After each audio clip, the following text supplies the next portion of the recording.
하나님 말씀 누가복음 16장 1절에서 8절까지 말씀. 누가복음 16장 1절에서 8절까지 말씀입니다. 신약 122페이지 16장 1절에서 8절까지 말씀을 한 절씩 교독합니다. 또한 제자들에게 이르시되 어떤 부자에게 청지기가 있는데 그가 주인의 소유를 낭비한다는 것을 그 주인에게 들린지라. 주인이 그를 불러 이르되 내가 네게 대하여 들은 이 말은 어찌 됨이냐. 네가 보던 일을 세마라. 청지기 직무를 계속하지 못하리라. 청지기가 속으로 이르되 주인이 내 직분을 빼앗으니 내가 무엇을 할까? 땅을 파자니 힘이 없고 빌어먹자니 부끄럽구나. 내가 할 일을 알았도다. 이렇게 하면 직분을 빼앗기며 사람들이 나를 자기 집으로 영접하리라 하고 주인에게 빚진 자를 일일이 불러다가 먼저 온 자에게 이르되 내가 내 주인에게 얼마나 빚졌느냐. 말하되 기름 100마리이다.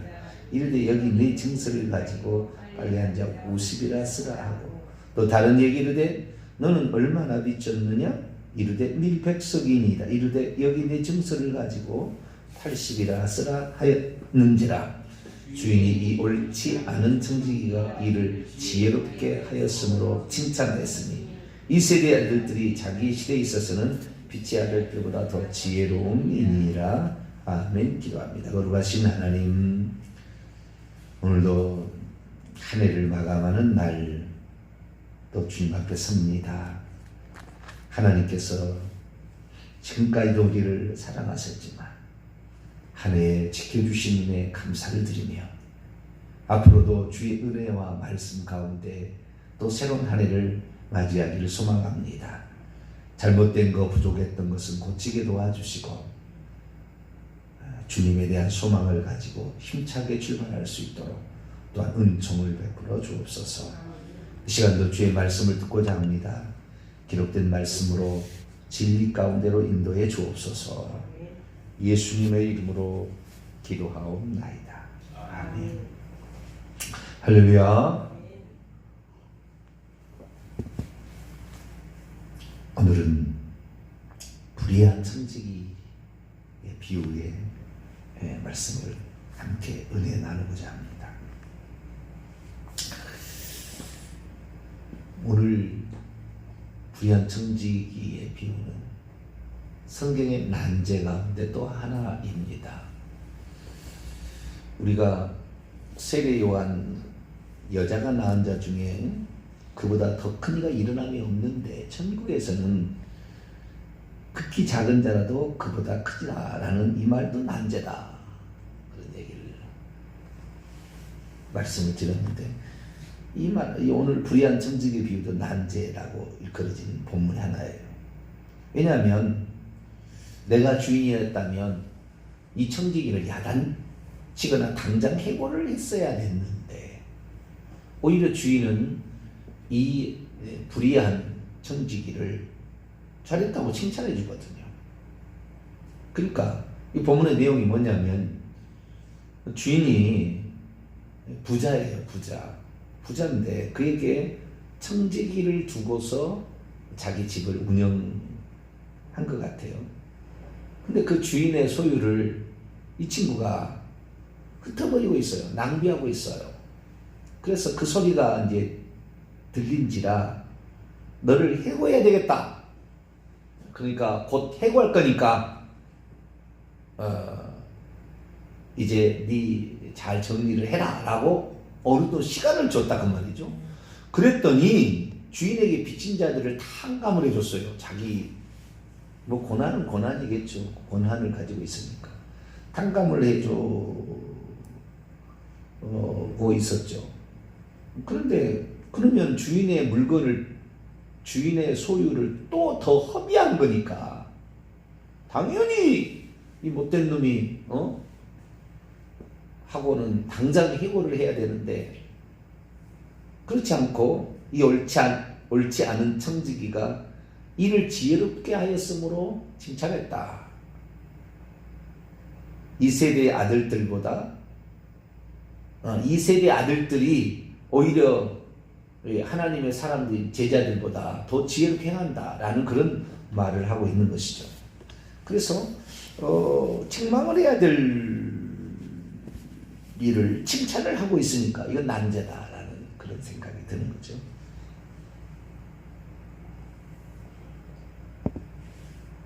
그러면 이 본문은 주님께서 비유로 이제 든 말씀이니까, 비유는 모든 것이 다 옳은 게 아니에요. 그러니까 모든 것이 다 옳다는 말은 그 비유가 어떤 한 측면에만을 끌어다가 하는 것이지 다 옳은 게 아니라, 우리가 뭐 늘 얘기합니다만은 주님이 도둑같이 온다. 도둑같이 온다는 것을 여러 가지 해석할 수 있죠. 은밀하게 아무도 모르게 온다. 그렇게 해석할 수도 있고, 갑자기 예고 없이 온다. 이렇게 해석할 수도 있거든요. 그런데 주님께서 해석하려고 하는 그 본문의 내용을 보게 되면 그 문맥에 뜻이 있는 거죠. 갑자기 오는 거냐, 은밀하게 오는 거냐. 성경에는 은밀하게 온다는 의미로 예수님이 도적같이 온다는 표현을 쓰지 않았어요. 요한복음 10장 10절을 보게 되면 도적은 죽이고 도둑질하고 멸망시키는 것뿐이지만 나는 양으로 생명을 얻게 하고 더 풍성히 얻게 하러 온다. 주님이 도적으로 온 게 아니거든요. 그러니까 도적같이 온다는 것은 어떤 한 측면, 주님이 말하고자 하던 측면이 있는 것이지, 주님이 도둑입니까? 사탄 마귀가 도둑이지. 그러니까 다 대입하여서 다 맞는 건 아니라는 거예요. 우리도 그런 생각을 해야 되는 거예요. 이 본문은 어떤 측면에서 주님께서 그 방면을 칭찬해주고 있는 것이지, 불의한 청지가 다 옳다, 이 잘했다, 이게 아니라 그 말이에요. 어떤 측면에서 이 친구에게 우리가 배울 점이 있다라는 것을 말해주고 있는 것이죠. 그럼 뭐냐? 세례 요한의 그 비유도 마지막 결산을 어떻게 할 거냐, 하나님은 어떻게 결산을 할 건지를 너는 미리 알아서 그것을 잘 준비해야 되지 않겠느냐. 이게 포인트잖아요. 마찬가지예요. 여기도 결산에 관한 이야기입니다. 이 청지기도 결산을 잘해야 되지 않겠느냐는 거예요. 근데 이 지금 누가복음 16장 1절에서 8절에 나와 있는 이 옳지 않은 청지기의 비유를 보게 되면 이거예요. 뭐냐면 어떤 한 측면만을 주님이 칭찬한 건데, 장차 네가 어떻게 될 것인지를 내가 너에게 미리 알려줬는데, 그냥 알려준다는 거죠. 네가 장차 지금 현재 상태라고 한다면 너는 이러이러한 결과를 받을 수밖에 없어 라고 알려줬을 때 그 얘기를 듣고 자기가 그 다음에 일어날 그 미래 일을 대비하는 사람에 대한 칭찬이에요. 그 얘기를 듣고도 대비를 하지 않는 사람이 있는데, 그 얘기를 들었을 때 너는 이제 해고 당할 거다.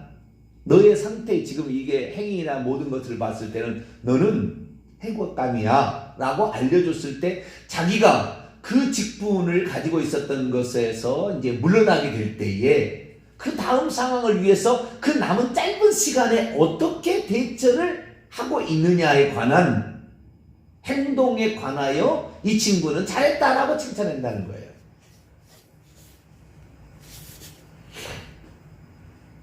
장차 결산할 것을 미리 알려줬을 때 어떻게 대비하는 것을 보셨다라는 거잖아요.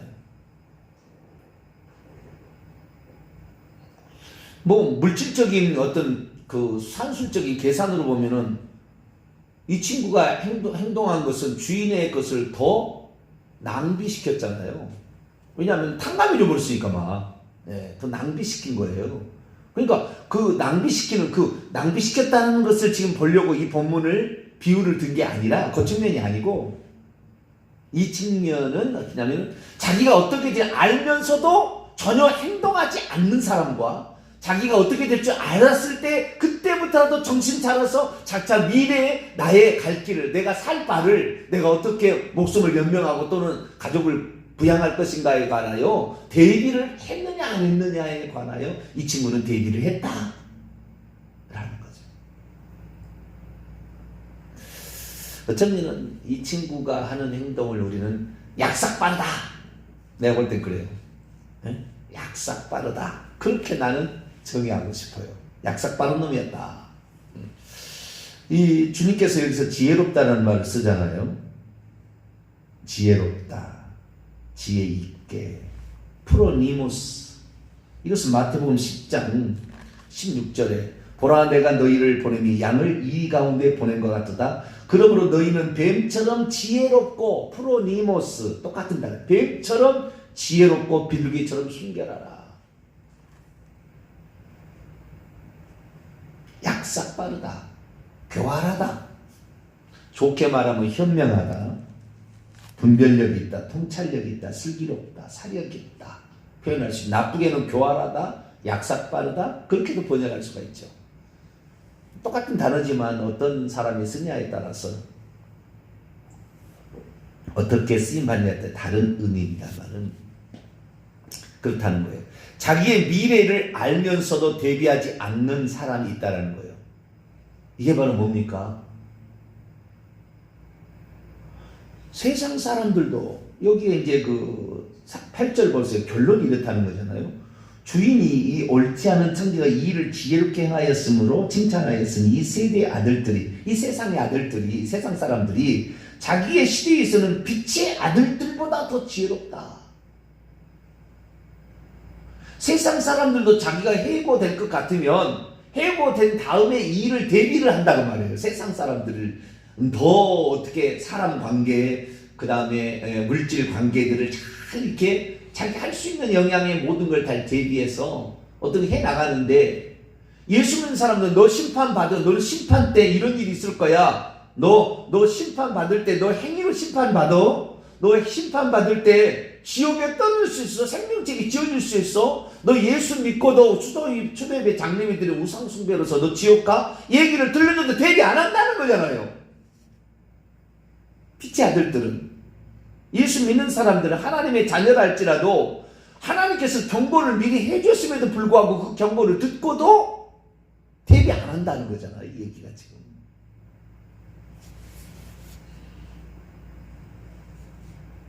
우리 그리스도인들 동탄명성께서 회개와 천국복음을 외치는데 지금까지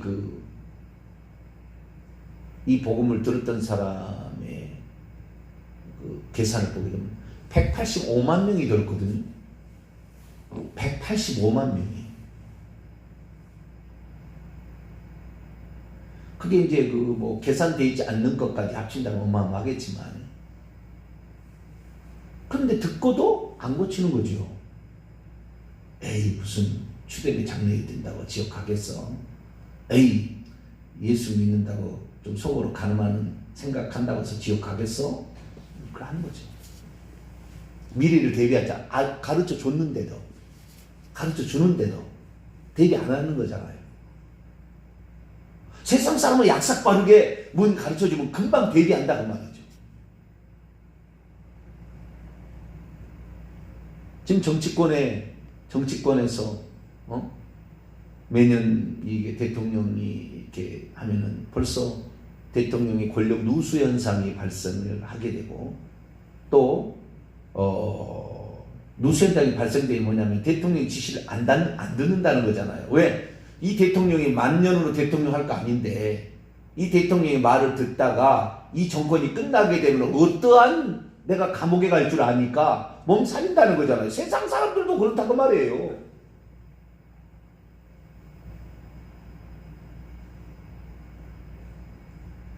정권 입맛대로 안 간다는 거잖아요. 슬슬 눈치 본다는 거. 왜? 이전에 했던 일을 보니까 이 정권에 붙어가지고 좌우지간 정권에 죽은 노릇을 했던 사람들은 끝나니까 감옥 가더라는 거. 어떻게 말 만들어가지고 감옥 쳐넣더라는 거죠. 세상 사람들도 엄청 지혜로워서 장차 어떻게 될 것을 미리 가르쳐주면, 보여주면 금방 대비를 한다는 거예요. 그런데 이 하나님의 빛의 아들들을 그려지는 하나님의 자녀들에게 너 이렇게 되는 거야? 라고 가르쳐줘도 별로 신용을 안 한다는 거잖아요. 거기에 반응을 안 한다는 거예요. 지금 우리 주님의 말씀은 여기에 있어요. 너희들은 지혜롭게 행동할 필요가 있다. 가르쳐줬으면 금방 정신을 차려야 될 건데 정신을 차리지 못한다. 지금 심판 때 어떤 결과가 너에게 나타나? 나더러 주여 주여 한다고 천국에 들어갈 거 아니야? 거의 나온다고 다 천국에 들어가는 거 아니다? 능력 행한다고, 이적 행했다고 천국에 들어간다는 거 아니야? 직분 높게 받는다고 천국 들어가는 거 아니야? 오히려 더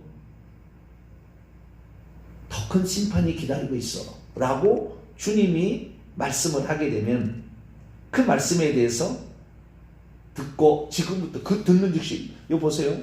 이 진짜 왜 이 주인이 어떤 주인이냐면요, 만약에 주인의 소유를 낭비한다고 했으면 그날 해고해버리면 됐다니까요.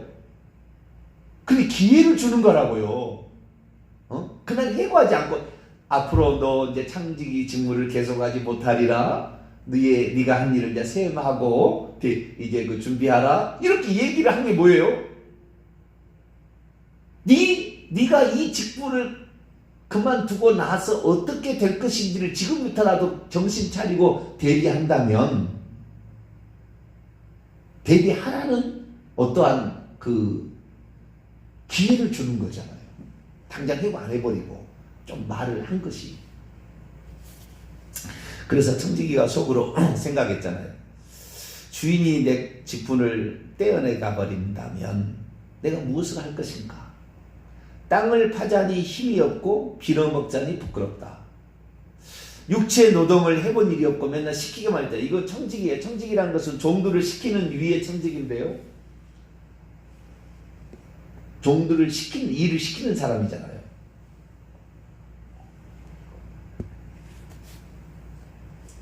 근데 말로만 지금까지 해왔지 자기가 육체로 노동을 해본 적이 없잖아요, 이 양반은. 그러니까 땅을 파자니, 육체 노동을 하자니 힘이 없고 정신 노동만 해온 사람이라, 그렇다고 해서 구걸하자니 부끄럽고 내가 어떻게 하면 좋을까? 할 일을 알았도다. 이렇게 하면 내가 직분을 빼앗긴 후에 나로부터 혜택을 받고 나로부터 은혜를 받은 사람이 나에게 그때 도움을 주지 않겠느냐 해가지고, 자, 첫 번째, 빚진 자들을 갖다가 이제 빚진 자들을 불러다가 탕감을 해주는 거예요. 너는 얼마를 빚졌느냐? 이게 기름 100마를 빚졌대요. 기름 100마를. 그때 여기 증서에 50이라고 쓰라. 얼마를 탕감해 준 거예요? 어휴, 50%를 탕감해 줬네요. 기름 한 말이 얼마나 하느냐? 기름 여기 100마리잖아요. 이 100마리는 약 3,310리터입니다. 올리브, 그러니까 감람나무 150그루를 통하여서 한 해에 생산되는 어마어마한 양이에요. 기름 100마리는. 이것을 만약에 노동자로 그 값을 친다고 한다면요, 약 1000데나리온, 그러니까 노동자가 3년치 일에서 얻을 품삯을 말하는 거예요. 상당히 많이 큰 빚입니다. 3년치 노동자가 아무것도 안 먹고 3년치 일했던 걸 몽땅 바쳐야 될 그 돈을 빚을 졌는데 50%를 탕감해 줬어요. 그러면 나중에 지금 이 기름 100마를 빚졌다가 50이라고 탕감받은 사람이 지금 나에게 이 탕감해주는 요 청지기가 사물을 그만둘 것이라고 알고 지가 나를 위해서 탕감해주는 모르고 있어요. 이 빚을 탕감받은 사람은 지금 요 청지기만 알고 있는 거예요. 자기가 일을 그만둘 건지라는 사실을 알고 있고, 요 저런 사람은 그러면은 무슨 생각이야? 당신의 주인은 참 좋은 분입니다. 어떻게 이렇게 50%를 다 탕감해주고. 우리 주인 그런 사람이에요.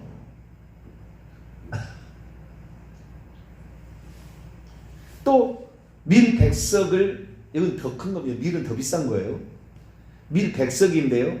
밀 100석은 만약에 이것을 오늘날 환산한다면 2,500에서 3,500 데나리온이에요.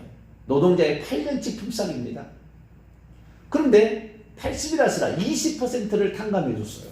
여기도 20%를. 그러니까 그 탕감은 어떤 그 양이 어떤 정해진 룰이 있나 보죠. 뭐 그때 당시에 살아보지 않아서 잘 모르겠지만 자오지간 여기도 탕감을 해줬어요. 요즘에는 이 본문을 어떻게 해석하냐면요, 최근 들어와서 해석인 거예요. 옛날에 그렇게 해석하지 않았는데 이 친구를 칭찬해주는 또 다른 이유가 있다는 거예요.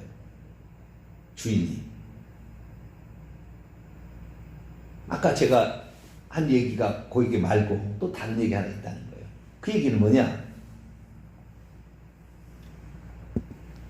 이 친구가 비록 주인의 소유를 없애는 결과를 가졌지만 주인이 아주 후한 분이라 라고 주인의 명예와 평판을 높여줬다는 거예요. 주인은 부자이기 때문에 그것 좀 더 있고 덜 있고가 별로 중요하지 않는 거죠. 그런데 주인은 빚진 사람들에게, 약한 사람, 힘없는 사람들에게 자비를 베푸는 사람이라고 덕망을 더 높여줬다는 거예요. 요 불의한 청지기가. 그래서 주님이 칭찬했다. 우리는 격가지겠지만 이런 해석도 있긴 있어요. 저는 그것을 주된 것으로 보지 않습니다. 왜냐하면 이 누가복음 16장이 계속 재물하고 이렇게 얘기를 나누는데요. 나중에 부자와 거지 나사렛이고 나오거든요. 부자의 거지 나사렛이고 나오고. 그것은 그 재물을 가지고서 있을 때에 거지가 오게 되면 거지를 도와달라고 율법을 알고 있으면서도 실천하지 않았더니 나중에 죽어서는 거지보다 못한 존재가 되었다는 그 비유로 또 이렇게 이 연관관계가 있어요. 누가복음 16장에 누가복음 15장은 이렇다 찾은 것 세 개의 비유를 성부, 성자, 성령의 관점에서 또 얘기를 하듯이 여기도 마찬가지로 연관이 있는 거예요. 이게 뒤까지 내용을 보게 되면. 그래서 주인의 명분을, 주인의 평판을 높여줬다라는 것은 격가지입니다. 그런 해석은. 여기서 중요한 게 뭐냐면 너가 장차 이렇게 살면 이렇게 된다라고, 너의 심판은 이렇게 될 거라 라고 분명히 알려줬는데도 대비하지 않는 사람에게 주님은 책망하고 나중에 진짜 그렇게 심판할 거다 라는 것을 우리에게 말해주고 있는 거지. 그래서 우리는 오늘 우리가 하나님의 말씀을 들을 때 우리의 미래가 이렇게 살면 회개치 않으면 우리의 지옥이 오는구나. 우리가 의로운, 주님 앞에 의로운 삶으로 선다는 각오로 만약에 살지 않는다고 한다면 나는 믿음만 있어도 돼 라고 살았다가는 큰 꼬닥칠 수가 있겠구나. 물론 우리의 의로 구원받는 건 아니에요. 우리 주님의 전적인 은혜로, 그분의 은혜로 우리가 구원을 받으니까 그분의 은혜를 믿고 회개하면 천국 가는 거예요. 행위 없어도. 오른편에 간 건지 왼편에 간 건지 모르지만 그 친구 주님을 위해서 한 일이 없잖아요. 그래도 천국 가잖아요. 그러나 그 친구는 그날 죽었어요. 그러나 우리는 그날 안 죽고 20년, 30년, 40년 사는데 하나도 변화도 없이, 차도도 없이, 이 복음을 듣고도 변화도 없이 똑같이 옛날처럼 나쁜 일만 하고 주인의 보기에 너는 해고될 감이야 라는 그런 행위로 계속 살았다가는 진짜 십발 때 너는 지옥 간다는 말이잖아요.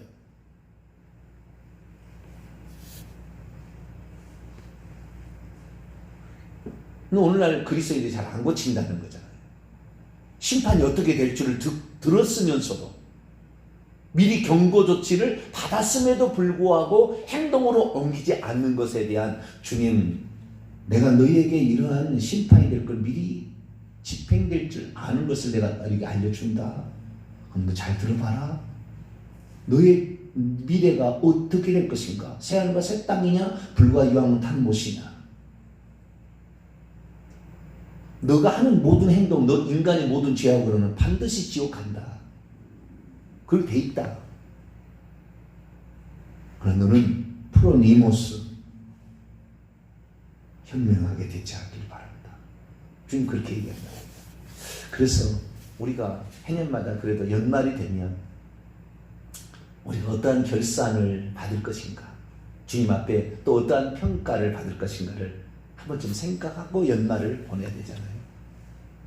나는 과연 오늘 죽는다면 주님께서 잘하였구나, 착하고 충성된 종아, 이렇게 말할 겁니다. 이 악하고 게으른 종아 라고 말할 겁니다. 주님, 나는 혹시 오래 못 살았다면 주님 회개합니다. 회개하시고 내년부터라도 다가오는 새해부터라도 착하고 충성된 종, 심판대 앞에 갔을 때 멸망으로 떨어지지 않도록 나를 준비하는 인생으로 살아갈 수 있도록 도와달라고 간절히 기도하시기 바랍니다. 거룩하신 하나님, 주님께서는 무작정 우리를 심판하는 것이 아니라 어떻게 될 것을 미리 경고 조치해 주시고 우리에게 기회를 주시는데도 전혀 변하지 아니하고 달라지지 않는 사람이 있음을, 아니 그것이 많을 것임을 이렇게 말씀하고 있습니다.